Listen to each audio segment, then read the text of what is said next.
Section 8.4, Applications, Number Problems and Consecutive Integers. In this video, our objectives are to solve problems involving translating number problems, to solve problems involving consecutive integers, and then we're going to look at just some variety of application problems. So let's look at our first number problem. We have a number is decreased by 36, and the result is 76 less than twice the number. So let's let x be our missing number. So we need to decide what we're going to let our variable stand for. So reading the sentence again, it says that a number is decreased by 36.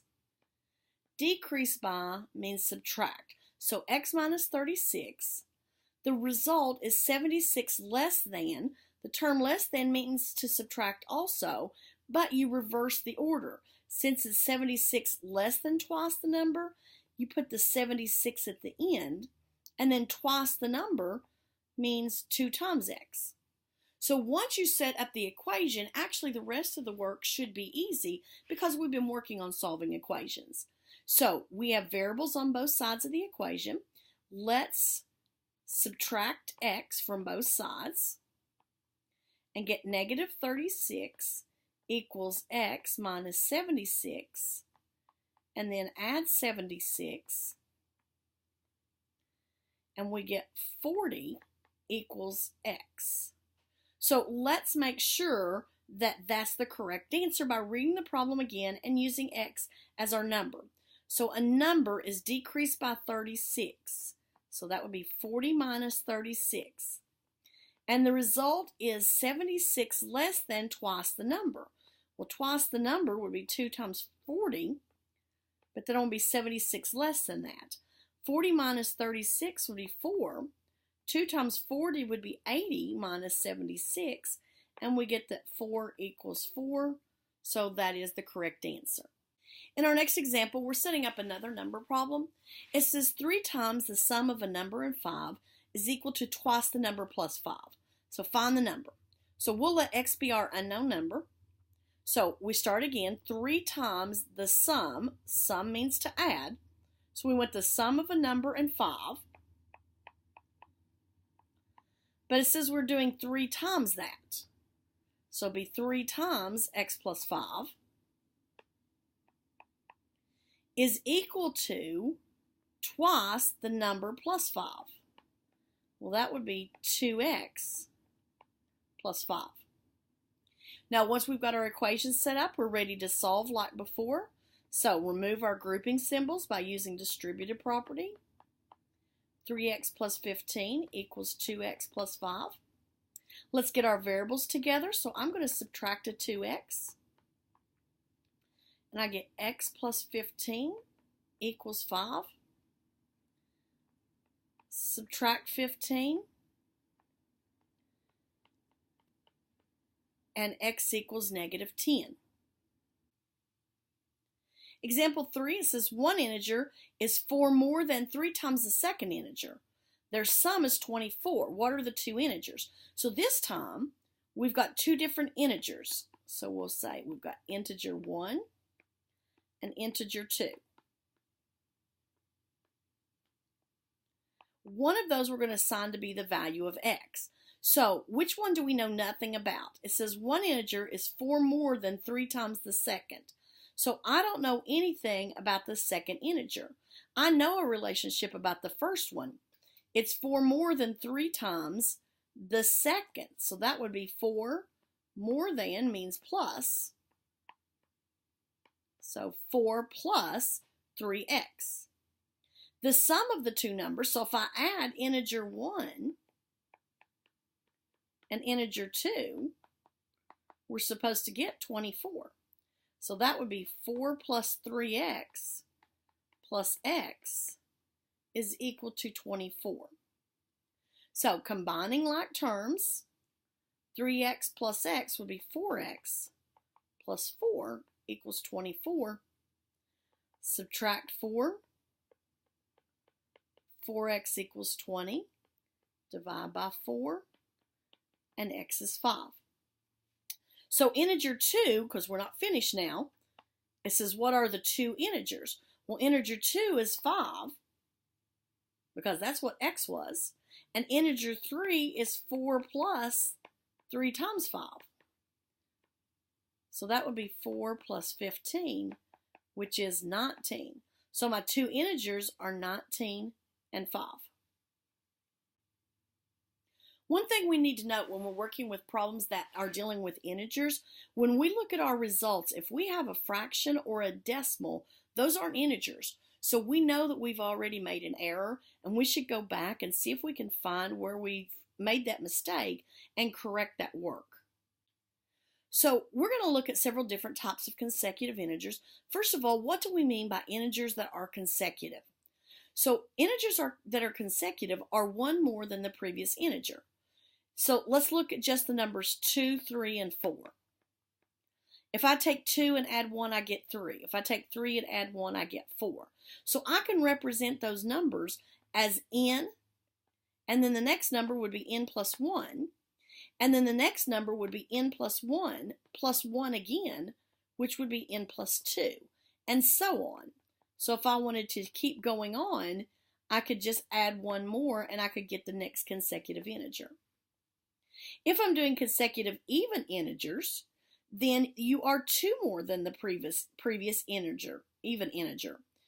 So if we had the numbers 2, 4, and 6, notice that 4 is 2 more than 2, and 6 is 2 more than 4.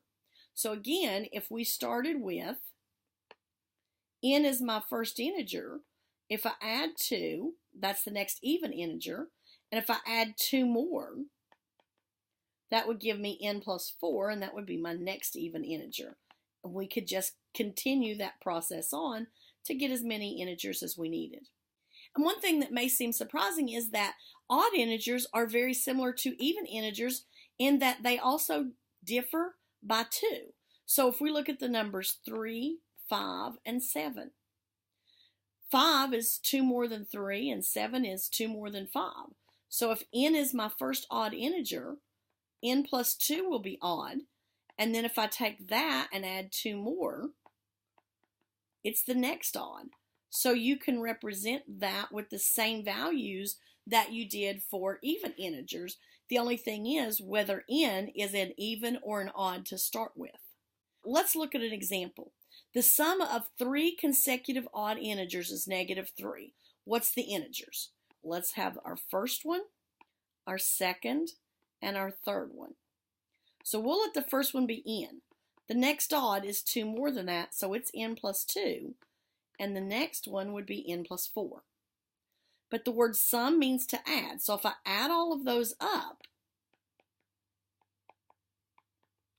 I have to get -3. Now, combining like terms on your left-hand side, n, that's 3 n's together. 2 and 4 would give me plus 6 equals -3. And now let's solve by subtracting 6. 3n equals -9. Divide by 3. N equals -3. So we now know our first integer. The first integer is -3. Now the next odd integer would be 2 more than that, which would be -1, and the next odd would be +1.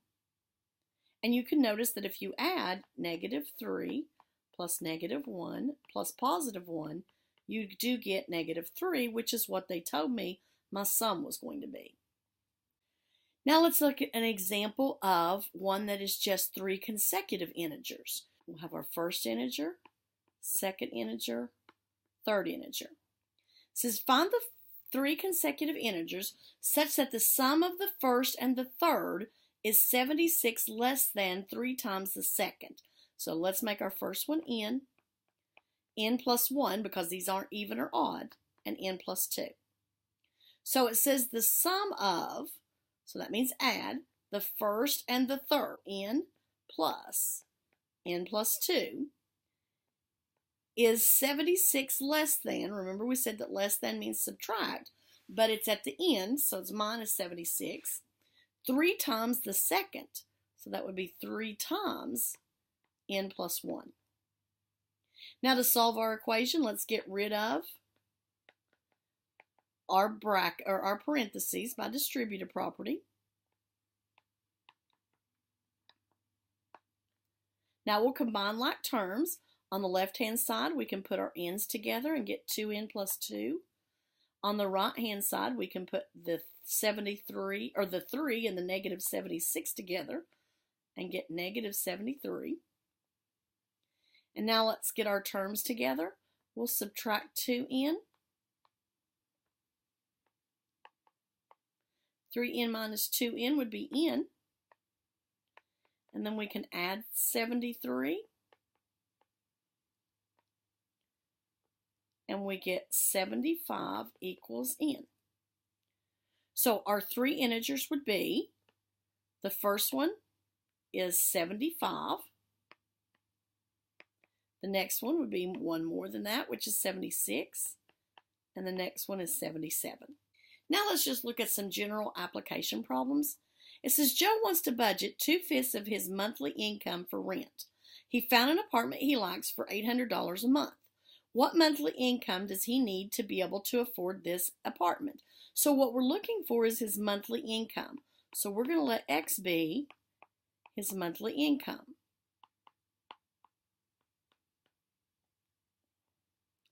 But it tells me that 2/5 of his income is rent. So 2/5 of X has to equal his rent. And his rent, we know, is $800. Now, we're going to solve that equation by multiplying both sides by 5/2. 2/5 times 5/2 would just give me 1x, or just x. Then 800 times 5/2 would give me 2,000. So he needs to have a monthly income of $2,000 if he wants his rent to be $800 and be 2/5 of his income. So let's look at one more example. We have a student who's bought a calculator and a textbook for a total of $200.80. The textbook was $20.50 more than the calculator. So we want to find the cost of each item. So my two items are a textbook and a calculator. Now, they give me some idea about the cost of the textbook. They tell me that it's $20.50 more than the calculator. So let's make the calculator X. Well, the textbook costs more than that by $20.50. If you combine those two, he's going to spend a total of $200.80. So now we need to solve that equation. Combine like terms.